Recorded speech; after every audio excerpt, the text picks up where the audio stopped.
Hello friends, welcome to science classes official YouTube channel. और आज हम बात करने जा रहे हैं रीजनिंग के एक वेरी इंपॉर्टेंट टॉपिक के बारे में, जिसका नाम है डाइस, तो जिसको हिंदी में हम बोलते हैं पासा। इसके बारे में हम बात करेंगे और इस टॉपिक से जिस तरह के क्वेश्चंस एग्जाम में पूछे जाते हैं एज इट इज वैसे क्वेश्चंस हैं। एक एक क्वेश्चन को, एक एक टाइप के एक एक क्वेश्चंस को हम ट्रिक से सीखेंगे। एक बार आपने कंप्लीट कर लिया, ये वीडियो कंप्लीट कर लिया, तो देखना उसके बाद इजीली आप बिना पेन उठाए इजीली आंसर कर पाओगे, क्योंकि काफी प्यारी प्यारी ट्रिक्स मैंने यहाँ पे अप्लाई किए हैं, जिससे आपका टाइम भी सेव होगा और क्वेश्चन भी बड़ी आसानी से एकदम करेक्ट आंसर निकाल पाओगे आप। तो चलो सेशन को स्टार्ट करते हैं। कंप्लीट वीडियो देखिएगा। वीडियो पसंद आता है तो वीडियो को लाइक शेयर जरूर करना है आप लोगों को। तो चलो सेशन को स्टार्ट करते हैं। अब देखो फ्रेंड्स, यहाँ पे बात हो रही है डाइस की, बात हो रही है जिसको हम हिंदी में क्या बोलते हैं, पासा। अब आपके सामने देखो क्या दे रखा है, तो यहाँ पे आप देख सकते हो फ्रेंड्स, ऑलरेडी आपको एक पासा दे रखा है, डाइस दे रखा है। अब यहाँ पे जो डाइस दे रखा है आपको, तो आपसे पूछा है कि ये जो डाइस है इसमें आपको बताना है कि भाई कितना, मतलब कि 3 के अपोजिट कौन सा अंक है, ये आपको बताना है। 3 के अपोजिट पूछा जा रहा है। क्या पूछा है? 3 के अपोजिट पूछा गया है। अब देखो करना क्या है, किस तरह से करना है इन क्वेश्चंस को, तो देखो काफी आसान है तरीका। देखो क्या है, पहले तो ये बताओ कितने डाइस है, तो आप कहोगे सिंगल डाइस है। बिल्कुल, हमें भी दिखाई दे रहा है एक ही डाइस है, सिंगल डाइस है। अब देखो सिंगल डाइस के केस में क्या होता है ना, कि सिंगल डाइस जो होता है इसमें होता है यहाँ पे जो भी अंक दे रखे हैं ना, जो भी नंबर दे रखे हैं, उनका सम कितना होना चाहिए फ्रेंड्स। तो हमेशा जो योग होता है ना, सम, वो होना चाहिए 7 होना चाहिए, 7 होना चाहिए योग, है ना। सम जिसको हिंदी में हम क्या बोलते हैं, योग, कितना होना चाहिए, 7 होना चाहिए। तो अब यहाँ पे देखो, यहाँ पे क्या दे रखा है, 3 दे रखा है। अब 3 में अपन क्या ऐड करें कि 7 हो जाए, तो 3 में अपन क्या ऐड करेंगे, 4 ऐड करेंगे, तब जाके क्या आएगा, ये 7 आएगा। क्लियर है? तो अब यहाँ पे ये जो 4 ऐड किया है, ये अपोजिट है, किसके अपोजिट है, 3 के अपोजिट है। ये चीज क्लियर हो गई। अब इसी तरह से देखो 6 में क्या ऐड करें कि जिससे 7 हो जाए, तो 6 में अपन ऐड करेंगे 1, तो इसका जो योग आएगा सम निकल के वो कितना आएगा, 7 आएगा। तो क्या ऐड किया, 1 ऐड किया। तो 6 का अपोजिट क्या हो जाएगा फ्रेंड्स, 6 का अपोजिट 1 हो जाएगा। ठीक इसी प्रकार से आपसे कोई पूछे 5 का अपोजिट क्या होगा, तो अब आप मुझे ये बताओ 5 में ऐसी क्या डिजिट ऐड करें जिससे जो सम है, योग है, वो कितना हो जाए, 7 हो जाए। तो हम क्या ऐड करेंगे, इसमें +2 ऐड करेंगे। +2 ऐड करने से जो सम है वो कितना हो गया है, 7 हो गया है। क्या ऐड किया, 2 ऐड किया। तो यानी कि जो 5 का अपोजिट है वो क्या है, 2 है। तो उम्मीद करती हूँ चीजें क्लियर हो चुकी होंगी। 5 का अपोजिट क्या है, 2 है। और ये चीजें कब होंगी, ओनली जब सिंगल वाला केस दे रखा ना, ओनली सिंगल डाइस दे रखा हो, तभी इस तरह से हम करेंगे। बस इतना याद रखना कि हमें जो भी डिजिट इसमें दी गई है उनका सम क्या होना चाहिए भाई, हर डिजिट का सम होना चाहिए 7। तो उसके लिए देख लो आप क्या ऐड करोगे, जैसे कि यहाँ पे 3 है, 3 में आपने 4 ऐड किया है, तब जाके इसका सम हुआ है 7। तो 4 ऐड किया तो 4 किसका अपोजिट हो गया, 3 का हो गया। इसी तरह से देखो 6 में 1 ऐड कर रहे हैं तो सम होगा 7। तो फिर 1 ऐड किया तो 1 अपोजिट किसका हो जाएगा, किसका हो जाएगा, 6 का हो जाएगा। इसी तरह से देखो 5 में 2 ऐड हम करेंगे तो सम निकल के आएगा 7। तो क्या ऐड किया, 2 ऐड किया है ना, 2। तो ये 5 का अपोजिट क्या है, 2 है। इतनी चीजें क्लियर है। तो यहाँ पे आंसर होगा 4, यहाँ पे राइट आंसर हो जाएगा इस क्वेश्चन का, क्योंकि 3 में 3 का अपोजिट पूछा है और 3 में 4 ऐड करने से ही सम निकल के आया है 7। तो आंसर हो जाएगा ऑप्शन बी, जो कि यहाँ पे दिया गया है। अब यहाँ पे देखो फ्रेंड्स, इस क्वेश्चन का आंसर बताना है। ये थोड़ा अलग टाइप का क्वेश्चन है। और क्या है क्वेश्चन, यहाँ पे देखो 2 डाइस आपको दे रखे हैं। क्या दे रखे हैं, 2 डाइस आपको दे रखे हैं। अब देखो जब भी 2 डाइस दे रखे हैं ना, तो सबसे पहले तो एक बॉक्स बना लो। तो यहाँ पे देखो मैं एक बॉक्स बना रही हूँ। क्या ये बॉक्स है, तो ये सारी चीजें मैं क्लियर करूंगी यहाँ पे। पहले तो आप 2 बॉक्स बना देना।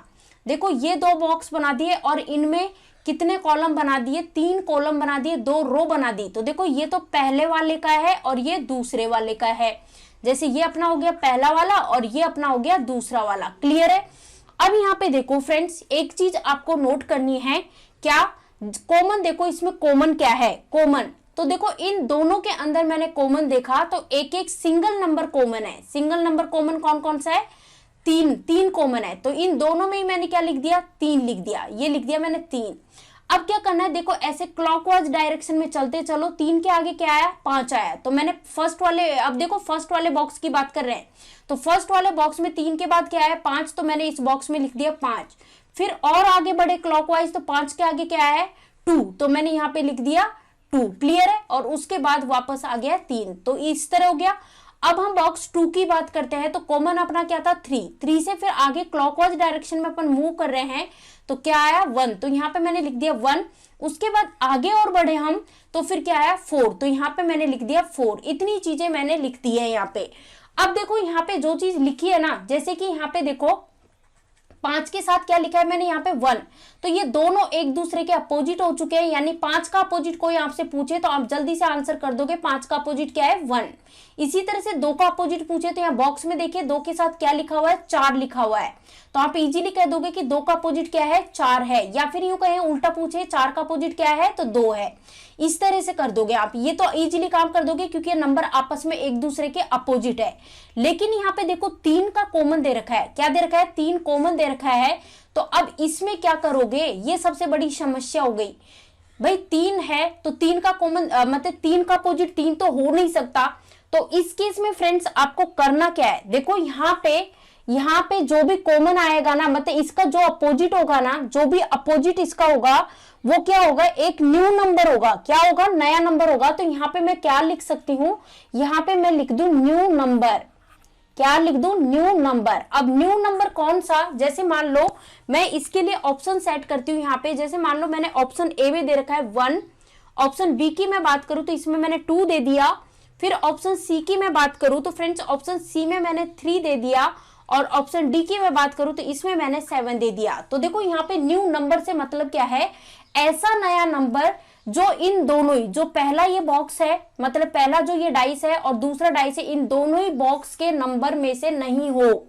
मतलब ये इन नंबर्स के अलावा कोई भी नया नंबर। तो देखो एक एक ऑप्शन को रिजेक्ट करते चलो। पहला ऑप्शन कह रहा है 1, तो देखो 1 यहाँ देखो सेकंड वाले में है, तो ये तो अपना आंसर नहीं हो सकता, क्यों, क्योंकि आंसर 3 का अपोजिट क्या आना चाहिए, नया नंबर आना चाहिए, कोई भी नया नंबर। फिर इसके बाद 2 की बात करें तो देखो 2 यहाँ पे आ रहा है इसमें, तो 2 भी आंसर नहीं हो सकता। 3 की बात करें तो 3 तो हो ही नहीं सकता, 3 का अपोजिट पूछा है, वैसे इन दोनों में 3 भी है। फिर यहाँ पे ऑप्शन डी में दे रखा है 7। अब देखो 7 देखो इसमें है क्या, इसमें क्या क्या नंबर है, 2 है, फिर 3 है, फिर 5 है। इसी तरह से देखो इसमें 4 है, 4 के बाद क्या है 3 और फिर है 1, तो यह इसका मतलब है 7 किसी में भी नहीं है, तो नया नंबर क्या हो गया, नया नंबर क्या हो गया 7। तो यहाँ पे मैं न्यू नंबर क्या लिख दूंगी 7। तो फ्रेंड्स हमारा आंसर क्या हो जाएगा 7, इस क्वेश्चन का राइट आंसर हो जाएगा कि 3 का अपोजिट क्या हो जाएगा 7 हो जाएगा। क्लियर है, अब तो चीजें समझ में आ चुकी होंगी। तो नेक्स्ट क्वेश्चन देख लेते हैं। यहाँ देखिए नेक्स्ट क्वेश्चन, इसका आंसर बताओ। अब इजीली आप आंसर कर सकते हो क्योंकि चीजें मैं समझा चुकी हूं। तो फ्रेंड्स 2 डाइस आपको दे रखे हैं और इसमें से आपसे पूछा सी का अपोजिट क्या होगा। सबसे पहला काम मैंने क्या बताया था, और मैंने आपको बताया था सबसे पहला काम कि आप बॉक्स बना लो। क्या बना लो, बॉक्स बना लो। तो ये देखो ये अपन ने एक बॉक्स तैयार कर लिया है। अब इस बॉक्स की बात करें तो देखो ये पहला बॉक्स है ऊपर वाला, ये अपना क्या है पहला बॉक्स है, और ये अपना दूसरा बॉक्स है। पहले अब देखो कॉमन, देखो दोनों में कॉमन, ये पहला बॉक्स है ये दूसरा बॉक्स है, दोनों में कॉमन क्या आ रहा है। तो फ्रेंड्स कॉमन मैंने देखा एक ही सिंगल वेरिएबल आ रही है, मतलब सिंगल लेटर यहाँ पे कॉमन आया है ए, तो मैंने यहाँ पे लिख लिया ए कॉमन आ रहा है। अब मैंने क्या बताया था, जो भी कॉमन आ रहा है उसके क्लॉकवाइज डायरेक्शन में चलना है ना, क्लॉकवाइज डायरेक्शन में चलना है। तो पहले मतलब जो बॉक्स 1 है इसको कंप्लीट कर लेते हैं। तो इसके क्लॉकवाइज डायरेक्शन में चले तो यहाँ पे क्या आया डी आया, तो मैंने यहाँ पे लिख दिया डी। फिर और आगे चले इससे तो क्या आया बी, तो मैंने यहाँ पे लिख लिया बी। इस तरह से क्लियर है। अब यहाँ पे सेकंड वाले में देखिए कॉमन क्या है ए है, ये तो हमने देखा ही था। अब यहाँ से क्लॉकवाइज चलेंगे तो यहाँ पे क्या आ रहा है ई, तो मैंने यहाँ पे लिख दिया फ्रेंड्स, क्या लिख दिया ई। फिर और आगे अपन चलेंगे तो क्या आ रहा है क्लॉकवाइज, और आगे चले तो सी, इतना आ रहा है। अब यहाँ पे देखो किसका पूछा है, इसने पूछा है कि सी का अपोजिट क्या है। तो फ्रेंड्स यहाँ पे देखिए मैंने आपको बताया था कि ये जो यहाँ पे जो भी लेटर नंबर जो भी लिखे हैं ना ये आपस में एक दूसरे के अपोजिट होते हैं। तो यहाँ से इस बॉक्स से अपन ने क्या चेक किया कि भाई डी के साथ इसने ई लिख रखा है, डी के साथ इसने ई लिख रखा है, तो ये दोनों आपस में एक दूसरे के अपोजिट है। बी के साथ इसने क्या लिख रखा है सी लिख रखा है, तो ये दोनों ही आपस में एक दूसरे के अपोजिट है। तो इसका मतलब सी का अपोजिट क्या हो गया, तो सी का अपोजिट हो गया बी। तो ये अपना राइट आंसर हो जाएगा। लेकिन अगर आपसे सी का ना पूछ करके ए का पूछा होता तो उस केस में आपका आंसर क्या होता, पिछले क्वेश्चन में मैंने समझाया था ना, यहाँ पे इसका जो भी मतलब अपोजिट होगा वो क्या होगा, वो एक न्यू नंबर होगा। क्या होगा, न्यू नंबर होगा, है ना, न्यू नंबर होगा। तो यानी कि जैसे मान लो मैं यहाँ पे ऑप्शंस दे देती हूँ, यहाँ डी दे दिया है ऑप्शन ए में, इसमें मैंने दे दिया है सी दे दिया है, फिर ऑप्शन बी में, देन ऑप्शन सी की मैं बात करूं तो जैसे इसमें मैं ई दे दूं, और ऑप्शन डी की मैं बात करूं तो इसमें मैं एफ दे दूं। क्या है, नया नंबर मतलब नया नंबर अपोजिट होगा इसका कॉमन नंबर का। तो फ्रेंड्स यहाँ पे देखो डी की बात करें तो मैंने बताया था ना, नया नंबर क्या, जो नया नंबर हो चाहे लेटर हो कोई भी, जो इन दोनों में नहीं आ रहा हो, यहाँ पे जो डाइस के बॉक्स दिए हैं इनमें नहीं आ रहा हो। तो यहाँ पे पहले ऑप्शन में डी दे रखा है तो हमने देखा डी इस वाले में आ रहा है, इसका मतलब ये नहीं हो सकता। फिर सी मैंने देखा सी भी आ रहा है इसमें, तो ये भी नहीं हो सकता है। फिर ई मैंने देखा तो भाई ई भी आ रहा है इसके अंदर, तो ये भी नहीं हो सकता। नया नंबर अब कौन सा है, नया नंबर बचा एफ। क्यों, क्योंकि एफ जो है वो ना तो इसमें कहीं आ रहा है और ना तो इसमें कहीं आ रहा है। तो इसका मतलब जो ए का अपोजिट अगर आपसे पूछे कोई, तो ए का अपोजिट यहाँ इन ऑप्शंस के अकॉर्डिंग क्या हो जाएगा, एफ हो जाएगा। हो सकता है एफ की जगह उन्होंने जी दे रखा हो, एच दे रखा हो, कुछ भी दे रखा हो, लेकिन नया नंबर होगा इस तरह से। ठीक है, चीजें क्लियर है। चलो नेक्स्ट देख लेते हैं क्वेश्चन। अब देखो टाइप 3 पे हम पहुंच चुके हैं, और टाइप 3 का अब देखो यहाँ पे बस इस टॉपिक के ना 3 ही टाइप सीखने हैं, क्योंकि बाकी सारे क्वेश्चन आना कितने ही हार्ड क्वेश्चन हो, इन 3 टाइप को मिक्स करके ही क्वेश्चन बने हुए हैं। तो ये 3 टाइप सीखना जरूरी है। 2 टाइप हमने सीख लिए। अब ये देखिए टाइप 3। भाई टाइप 2 पे अपन ने क्या देखा था, जो कॉमन मिल रहा था, सिंगल नंबर कॉमन मिल रहा था। यहाँ पे देखो, यहाँ पे क्या है, तो फ्रेंड्स यहाँ पे हमें एक चीज दिखाई दे रही है, कॉमन की बात करें तो इसमें 6 और 5 आ रहा है, इसमें भी 6 और 5 आ रहा है। तो मैं यहाँ पे लिख लूं जो कॉमन है वो क्या है, 2 डिजिट, या फिर मतलब कि 2 कॉमन है, 2 वेरिएबल्स। तो 2 वेरिएबल्स, वेरिएबल्स की बात करें तो वेरिएबल्स जो है ये चाहे मतलब कि एक डिजिट भी हो सकती है ना, डिजिट के बाद कोई लेटर भी हो सकता है, इस तरह से करके कोई भी हो सकता है, कुछ भी सिंबल भी हो सकता है। तो भाई कहने का मतलब 2 वेरिएबल्स क्या है, कॉमन है ना। तो ये चीज आपको ध्यान रखना है, और आपको इतना ध्यान रखना है कि जब भी 2 वेरिएबल्स कॉमन होंगी, 2 वेरिएबल्स कॉमन होगी, तो उस केस में अपन क्या करेंगे, उनको आपस में कट कर देंगे। जैसे कि यहाँ पे 6 5 कॉमन है तो 6 5 इस तरह से इसको कट कर दिया। अब बच क्या गया, तो यहाँ पे बचा, यहाँ पे तो 2 बचा, और यहाँ पे क्या बचा, 1। तो फ्रेंड्स ये 2 और 1 बचा है, ये आपस में एक दूसरे के क्या हो जाएंगे, अपोजिट हो जाएंगे। क्या हो जाएंगे, एक दूसरे के अपोजिट हो जाएंगे। तो यहाँ पे जो आंसर हो जाएगा, 2 का अपोजिट क्या होगा, 2 का अपोजिट 1 होगा, इस तरह से करके। ठीक है, चलो नेक्स्ट देख लेते हैं। अब यहाँ पे बताओ बी का अपोजिट क्या होगा। पहले तो चेक करो कॉमन कितना क्या आ रहा है। तो मैंने यहाँ पे देखा, यहाँ पे देखो इसमें जी और सी आ रहा है, दूसरे बॉक्स में भी जी सी आ रहा है। तो जो कॉमन आ रहा है उसको कट कर देते हैं, क्योंकि 2 लेटर्स कॉमन आ रहे हैं, 2 लेटर्स कॉमन है, तो इनको अपन ने कट कर दिया। ये कट कर दिया, अब बच क्या गया, यहाँ पे अपना ई बच गया है और यहाँ पे अपना बी बच गया है। तो ये दोनों बी और जो ई है ना, ये दोनों एक दूसरे के क्या हो जाएंगे, अपोजिट हो जाएंगे। तो बी का जो अपोजिट है, विपरीत है, वो क्या है, ई। तो राइट आंसर हो जाएगा ई। क्लियर है। चलो अब देखो क्वेश्चंस देखते हैं। मैं जैसा कि मैंने आपको बताया था 3 टाइप आप सीख चुके हो, उन्हीं को मिक्स करके यहाँ पे क्वेश्चंस बनाए गए हैं। अब तक अपन ने सिंगल डाइस का क्वेश्चंस देख लिए, डबल डाइस के क्वेश्चन देख लिए, और यहाँ पे 3 डाइस के क्वेश्चंस है, ट्रिपल डाइस के, है ना। तो यहाँ 3 डाइस आपको दे रखे हैं। तो यहाँ देखिए फ्रेंड्स, ये आपको दे रखा है बॉक्स 1 दे रखा है, ये आपको दे रखा है बॉक्स 2, और ये आपको दे रखा है बॉक्स 3, है ना। भाई 3 डाइस दे रखे हैं, ये चीज हमने देख ली। और आपसे पूछा गया है 4 का अपोजिट आपसे पूछा गया है। तो सिंपल सी बात है, आंसर जो निकाल के आएगा ना, आंसर तो 2 ही डाइस से निकलेगा। अब वो 2 डाइस कौन से हैं ये हम नहीं कह सकते, क्योंकि कंपैरिजन कराना पड़ेगा। और कंपैरिजन चाहे फर्स्ट 2 में हो सकता है, या फिर फर्स्ट और थर्ड में हो सकता है, या फिर सेकंड और थर्ड में हो सकता है, या फिर थर्ड और फर्स्ट में हो सकता है। इस तरह से किसी में भी हो सकता है। तो देख लीजिए किसमें कंपेयर करना है, क्या चीजें यहाँ पे हो रही हैं। तो चलो फ्रेंड्स, इसका आंसर बताओ। देखो यहाँ पे अगर फर्स्ट और इसके मतलब इनके अकॉर्डिंग बात करें, फर्स्ट और सेकंड के अपोजिट इन दोनों मतलब इन दोनों बॉक्स को यूज लेके करें, तो सबसे पहले वही सिस्टम जो बॉक्स वाला सिस्टम मैंने आपको बताया था ना, ये बॉक्स वाला सिस्टम मैंने आपको बताया था। अब यहाँ पे बॉक्स बना लो। किसका बॉक्स बना है, ये फर्स्ट और सेकंड का बॉक्स बना है। ठीक है, अब कॉमन क्या है इसमें, ये चेक करो कॉमन क्या है। तो फ्रेंड्स मैंने देखा कॉमन क्या है, 2 2 ये कॉमन है। तो जो कॉमन है वो लिख लेंगे अपन। तो यहाँ पे मैंने लिख लिया 2 2 लिख लिया। अब मैंने क्या बताया था, चलो फर्स्ट वाले बॉक्स को करते हैं कंप्लीट। मैंने क्या बताया था, क्लॉकवाइज डायरेक्शन में चलना है।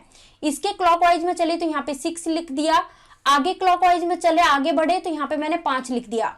ठीक इसी प्रकार अब सेकंड वाले को कंप्लीट कर लो। 2 के आगे चले क्लॉकवाइज में तो यहाँ पे आ जाएगा 4, फिर और आगे चले तो यहाँ पे आ जाएगा 1 आ जाएगा, इस तरह से आ जाएगा। तो यहाँ पे अब देखो फ्रेंड्स, किसका पूछा गया था आपसे, 4 का अपोजिट पूछा गया था।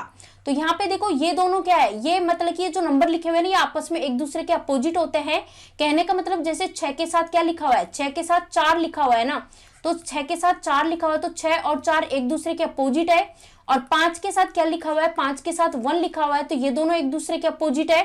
फिर यहाँ पे देखो 2 क्या है, कॉमन है, तो इसका अपोजिट क्या होगा, तो इसका अपोजिट कोई नया नंबर होगा तो वो ऑप्शन देख के करना पड़ेगा। फिलहाल तो आंसर देखते हैं, 4 का अपोजिट पूछा है जो कि आंसर हो जाएगा 6। आंसर क्या हो जाएगा 6। तो चलो ये तो किस किस से देखा था, फर्स्ट और सेकंड वाले बॉक्स से देखा था, तो इससे अपना आंसर निकल के आया था 6। ठीक है, तो ये अपन ने कंपेयर किस में कराया था, इसमें फर्स्ट और सेकंड में कंपेयर कराया था, तो 6 आंसर आया। चलो और देखिए और किसी से निकल सकता है क्या आंसर, फिर आप कहोगे हाँ बिल्कुल इन दोनों में कंपेयर करके भी अपन आंसर निकाल सकते हैं, यानी कि सेकंड और थर्ड बॉक्स में कंपेयर करके भी आप आंसर निकाल सकते हो। बिल्कुल आप आंसर निकाल सकते हो, लेकिन देखो आंसर इसमें है ना पड़ेगी, नए नंबर की जरूरत पड़ेगी, और वो क्यों पड़ेगी उसके पीछे रीजन हम बताते हैं। पहले तो देखो आंसर की बात करें तो ये सेकंड बॉक्स हो गया और ये थर्ड बॉक्स हो गया। कॉमन क्या है इसमें, तो फ्रेंड्स मैंने देखा यहाँ पे 4 कॉमन है। क्या है, 4 कॉमन, तो यहाँ पे हमने लिख दिया 4 कॉमन लिख दिया। ठीक है, अब देखो जरूरी नहीं है आप दो मेथड अप्लाई करो, दो तो मैं बता रही हूँ कि भाई इससे भी कंपेयर कर सकते हो, अदरवाइज देखो आंसर तो अपना फर्स्ट और सेकंड को कंपेयर करने से आ गया। ठीक है, उसके बाद देखो, उसके बाद यहाँ पे देखो इससे क्लॉकवाइज डायरेक्शन में चलेंगे तो यहाँ पे आ रहा है 1, फिर आगे क्लॉकवाइज में चले तो 2 आ गया। इस तरह से अब ये सारी चीजें मैं बता ही चुकी हूँ कैसे लिखना होता है। जैसे 4 से क्लॉकवाइज चला आगे तो 5 आ जाएगा, तो यहाँ पे मैं थर्ड वाले में 5 लिख दूंगी, थर्ड वाले बॉक्स में। फिर आगे चले तो यहाँ पे 3 आ जाएगा, इस तरह से करके। अब देखो ये दोनों आपस में एक दूसरे के अपोजिट हो जाएंगे, बच गए यहाँ पे 4 बच गया, तो यहाँ पे क्या होगा, यहाँ पे जो भी अपोजिट होगा वो इसका क्या होगा, नया नंबर होगा। नया नंबर होगा तो इसके लिए कुछ ऑप्शंस दिए रहेंगे, जैसे कि हो सकता है आपको यहाँ पे मतलब कि दे दिया हो 4 दे दिया हो, अच्छा 4 का तो पूछा ही है, जैसे यहाँ पे 1 दे दिया हो, या फिर मतलब कि आपको 3 दे दिया हो, या फिर आपको 2 दे दिया हो, और या फिर आपको 6 दे दिया हो, इस तरह से, है ना। तो अब देखो यहाँ पे कंपैरिजन किस किस बॉक्स में कराया है, सेकंड और थर्ड में, इसी में कराया है। तो यहाँ पे एक एक चीज चेक कीजिए, न्यू नंबर आना चाहिए कॉमन। तो 1 की बात करें तो देखो 1 इसके अंदर आ रहा है यहाँ पे, तो इसलिए ये कैंसिल हो गया। 3 की बात करें तो 3 देखो इस वाले में आ रहा है, तो ये भी ऑप्शन कैंसिल हो गया। 2 की बात करें तो देखो 2 इस ऑप्शन में आ रहा है, मतलब ये यहाँ पे आ रहा है, तो ये ऑप्शन भी कैंसिल हो गया। अब बचा है ऑप्शन डी, तो यहाँ पे दे रखा है 6 दे रखा है फ्रेंड्स। अब यहाँ 6 चेक करो, इन दोनों ऑप्शंस में से किसी में आ रहा है क्या, तो किसी में भी नहीं आ रहा, तो इससे भी आंसर निकल के आएगा 6 अपना राइट आंसर हो जाएगा। 4 का अपोजिट क्या होगा 6। लेकिन सबसे अच्छा जो तरीका है ना वो यही है कि आप इन दोनों को कंपेयर करा दो, ताकि आप कंफ्यूजन ना हो, क्योंकि देखो क्वेश्चंस को आसान बनाना सीखो, उन चीजों को कंपैरिजन कराओ जिससे क्वेश्चन इजीली हो सके। तो चलो नेक्स्ट देखते हैं। अब इसमें बताइए, इस क्वेश्चन में आपसे क्या पूछा है, आपसे पूछा है बी का अपोजिट पूछा है। क्या पूछा है, बी का अपोजिट पूछा है। अब यहाँ पे क्या कंपेयर करा सकते हो वो देखो फ्रेंड्स, क्या कंपेयर करा सकते हो, बी का अपोजिट, तो बी को तो लेना ही लेना है। अब यहां से देखो कंपेयर कराने को तो मैं यहाँ पे इन दोनों को भी करा सकती हूँ, लेकिन देखो दोनों में क्या आ जाएगा, जो अपन ये बॉक्स ड्रॉ करेंगे ना ये वाला, है ना, तो इसमें यहाँ पे बी भी आ जाएगा, और ये ऑप्शन से होगा क्योंकि फिर बी कॉमन आ गया, इसका ये अपोजिट पूछा है, तो सिंपल सी बात है अपोजिट क्या होगा, कोई भी नया नंबर होगा। तो इसलिए एक बार फर्स्ट और सेकंड को कंपैरिजन नहीं कराएंगे। तो चलो देखते हैं फर्स्ट और थर्ड में कंपैरिजन हो रहा है क्या, कोई कॉमन आ रहा है क्या फर्स्ट और थर्ड में। हाँ बिल्कुल, फर्स्ट और थर्ड में कंपैरिजन हो जाएगा, फर्स्ट और थर्ड में। तो चलो फर्स्ट और थर्ड जो है ये बॉक्स, इसका मैं यहाँ पे बॉक्स बना देती हूँ। तो ये मैंने बना दिया है फर्स्ट और थर्ड का बॉक्स बना दिया, ये मैंने फर्स्ट का बना दिया, ये मैंने सेकेंड थर्ड का बना दिया, है ना। अब चलो कॉमन बताओ, कॉमन क्या है, तो कॉमन अपना क्या है, इसमें ई कॉमन है, तो दोनों में अपन क्या लिख लेंगे, ई लिख लेंगे। ये देखो ई लिख लिया है। अब मैंने क्या बताया था, चलो पहले फर्स्ट बॉक्स को फिल कर लेते हैं।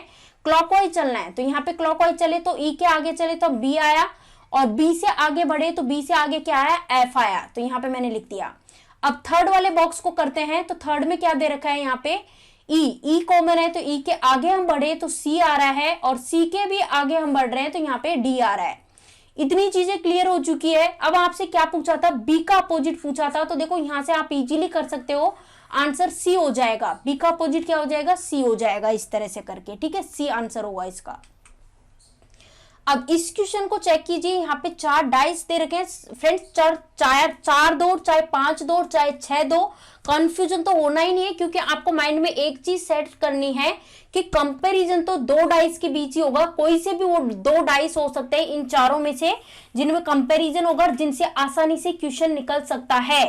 तो यहाँ पे अपन से क्या पूछा है, 2 का अपोजिट पूछा है, यानी कि अपन को इनमें से कोई ना कोई मतलब कि ऐसा लेना पड़ेगा, एक डाइस तो एक बॉक्स तो ऐसा लेना पड़ेगा जिसमें 2 आ रहा हो, क्योंकि 2 का अपोजिट पूछा है, तो इन दोनों में से कोई ना कोई एक बॉक्स तो लेना ही लेना पड़ेगा। इतना फिक्स हो चुका है, इन दोनों में से कोई सा एक लेना पड़ेगा, और इन फिर उसके बाद उसको किसी से भी कंपेयर करा दो। तो पहले तो सबसे पहले तो यही चेक करते हैं अपन कि ये दोनों ही कंपेयर हो रहे हैं क्या एक दूसरे से। हाँ बिल्कुल ये कंपेयर हो सकते हैं, ये कंपेयर हो सकते हैं, लेकिन होगा क्या ना, देखो यहाँ पे जो 2 वेरिएबल कॉमन है तो ये कट जाएंगी, तो यहाँ से देखो ये एक का अपोजिट क्या हो जाएगा, 4 हो जाएगा, एक का अपोजिट 4 हो जाएगा, लेकिन अपन को निकालना है 2 और 3 के बारे में अपन को कुछ भी नहीं समझ में आ रहा है, इसलिए एक बार इन दोनों को तो कॉमन अपन ले नहीं सकते, इन दोनों को नहीं ले सकते। तो चलो देखते हैं, फर्स्ट और थर्ड से निकल सकता है क्या आंसर, फर्स्ट और थर्ड से, तो चेक करते हैं इसमें कॉमन क्या आ रहा है फ्रेंड्स। यहाँ पे हाँ बिल्कुल इससे आंसर निकल सकता है, चलो देखो निकाल लेते हैं आंसर। यहाँ पे फर्स्ट और थर्ड की बात करें तो फ्रेंड्स यहाँ पे मैंने देखा है कि फर्स्ट और थर्ड में कॉमन आ रहा है 3, तो यहाँ पे मैंने लिख लिया 3, क्या लिख लिया 3 मैंने लिख लिया। अब यहाँ पे फर्स्ट को फिल करते हैं, 3 के बाद चले क्लॉकवाइज डायरेक्शन में आगे बढ़े, तो यहाँ पे 1 है, ये 1 लिख दिया मैंने, है ना। फिर और आगे बढ़े तो यहाँ पे क्या है 2 है, तो यहाँ पे मैंने लिख दिया 2। ठीक इसी प्रकार यहाँ पे देखिए, इससे आगे बढ़े तो ये क्या है 4, फिर और आगे बढ़े तो ये क्या है 5, तो यहाँ पे हो गया 5। इतनी चीजें क्लियर है, समझ आ चुकी है चीजें। अब देखो क्या पूछा है भाई, 2 का अपोजिट पूछा है, तो मैंने बताया था ना ये जो नंबर होते हैं ना आपस में एक दूसरे के अपोजिट होते हैं ये नंबर्स। जैसे कि 1 के साथ 4 दे रखा है तो 1 का अपोजिट क्या हो गया 4 हो गया, 2 के साथ दे रखा है इसने 5, तो 2 का अपोजिट कितना हो गया 5। आपसे पूछा था 2 का अपोजिट, तो आपका आंसर हो जाएगा 5, इस क्वेश्चन का राइट आंसर हो जाएगा। क्लियर है। चलो इस क्वेश्चन का आंसर बताओ फ्रेंड्स। 4 डाइस आपको दिए गए हैं और आपसे येलो का अपोजिट पूछा है, तो सिंपल सी बात है, एक बॉक्स तो आपको ऐसा लेना पड़ेगा जिसमें येलो हो। तो कहने का मतलब येलो यहाँ पे इन दोनों में, तो इनमें से कोई ना कोई एक बॉक्स तो हमको ऐसा रखना है जिसमें येलो होना चाहिए। तो चलो चेक करते हैं ये किससे आसान होगा। तो देखो किससे आसान होगा, वैसे यहाँ पे देखें ना तो देखते ही आंसर आ रहा है इसका, तो इसमें तो पेन उठाने की भी जरूरत नहीं पड़ रही। कैसे, देखो फर्स्ट, क्योंकि आप देखो करना क्या है ना, आपका काम यही है, मैंने आपको देखो पहला टाइप सिखा दिया, दूसरा टाइप सिखा दिया, तीसरा टाइप सिखा दिया, सब अलग अलग टाइप थे, उनका यूज करना है यहाँ पे इन क्वेश्चन में, और उनका यूज करते हुए क्वेश्चन को जितना ज्यादा हो सके ना उतना आसान बना दो, उतना आसान बना दो। तो आसान बनाने के लिए अगर हम इसको फर्स्ट और थर्ड बॉक्स को कंपेयर करते हैं तो यहाँ पे से देखो 2 वेरिएबल कॉमन आ रही है, क्या आ रही है 2 वेरिएबल्स कॉमन आ रही है इनके बीच में। तो मैं इनके बीच में यहाँ पे लिख देती हूँ भाई, आपको ध्यान रहे 2 वेरिएबल्स कॉमन आ रही है। कौन कौन सी आ रही है, इसमें देखो रेड पिंक है और इसमें भी देखो रेड पिंक है, तो कॉमन आ रहा है, उनको काट दो। अब बच गया क्या, यहाँ पे तो ब्लू बच गया और यहाँ पे बच गया येलो। तो ये जो ब्लू है ना, ब्लू और येलो आपस में एक दूसरे के क्या हो जाएंगे, अपोजिट हो जाएंगे। तो आंसर क्या हो जाएगा, ब्लू इस क्वेश्चन का राइट आंसर हो जाएगा। क्लियर है। चलो नेक्स्ट देखिए, अब इस क्वेश्चन का आंसर बताओ। और आप ना ज्यादातर तो ऐसे क्वेश्चन में यही चेक किया करो कि कहीं ऐसे देखो कि भाई कहीं 2 जो है वेरिएबल्स वो कॉमन तो नहीं हो रही है। अगर 2 हो रही है तो हमारा काम बहुत आसान हो जाएगा, पेन उठाने की जरूरत ही नहीं पड़ेगी, फटाक से काट दोगे आंसर आ जाएगा। चलो इसका आंसर बताओ। देखो इसमें है ना क्वेश्चन में नहीं पूछा, तो चलो मैं बना देती हूँ क्वेश्चन। जैसे ये सिंगल डॉट है ना, सिंगल डॉट, इसका अपोजिट बताना है आपको, सिंगल डॉट का अपोजिट बताना है। तो आपको कोई ना कोई एक बॉक्स तो ऐसा लेना पड़ेगा जिसमें सिंगल डॉट हो। तो यहाँ पे देखो सिंगल डॉट लास्ट के 2 डाइस में है, तो इनमें से कोई सा एक तो ऐसा लेना पड़ेगा जिसमें कॉमन हो, है ना। तो फ्रेंड्स यहाँ पे एक चीज बताओ, किससे आसान हो सकता है ये क्वेश्चन? अब आप कहोगे कि हमें दिख रहा है फर्स्ट और थर्ड जो है ना, इससे ये क्वेश्चन आसान हो सकता है। पहली कोशिश यही किया करो, 2 वेरिएबल्स कॉमन हो, क्योंकि 2 वेरिएबल वाले जो होते हैं ना, 2 वेरिएबल कॉमन आ गई तो उसमें पेन उठाने की भी जरूरत नहीं पड़ती, इजीली आंसर हो जाता है। कैसे? अब जैसे इसमें 2 वेरिएबल कौन कौन से, यहाँ पे डबल डॉट आ रहे हैं और यहाँ पे ट्रिपल डॉट आ रहे हैं, तो इनको कैंसिल कर देंगे। यहाँ पे भी डबल डॉट है, यहाँ पे ट्रिपल डॉट है, इनको कैंसिल कर देंगे। कैंसिल हो गया। अब यहाँ पे कितना बच गया? यहाँ तो सिंगल डॉट है और यहाँ पे ये कितने हैं? यहाँ पे 5 डॉट्स है, यानी कि ये इस तरह से यहाँ पे देखो ये 5 डॉट्स हो चुके हैं। और यहाँ पे फ्रेंड्स क्या है? यहाँ पे है सिंगल डॉट, तो ये अपना राइट आंसर हो जाएगा। यानी सिंगल डॉट का अपोजिट कितना होगा? 5 डॉट। क्लियर है? उम्मीद करती हूँ चीजें समझ में आ रही होंगी। तो इस तरह से करके इस टॉपिक को हमने कंप्लीट कर दिया है। इसके बाद जो टॉपिक होगा ओपन डाइस वाला होगा, क्योंकि डाइस और ओपन डाइस से 100% आपको 1 से 2 क्वेश्चन जरूर देखने को मिलेंगे। तो फ्रेंड्स, वीडियो पसंद आया है तो वीडियो को लाइक कीजिएगा, जितना हो सके वीडियो को शेयर कीजिएगा। चैनल पे आप नए हो तो चैनल को सब्सक्राइब कर ले, साथ ही बेल आइकॉन जो आपको दिखाई दे रहा है उस पर क्लिक कर ले, ताकि जो भी हम वीडियो डालें उसके नोटिफिकेशंस इजीली आपको मिल सके। Thank you for watching this.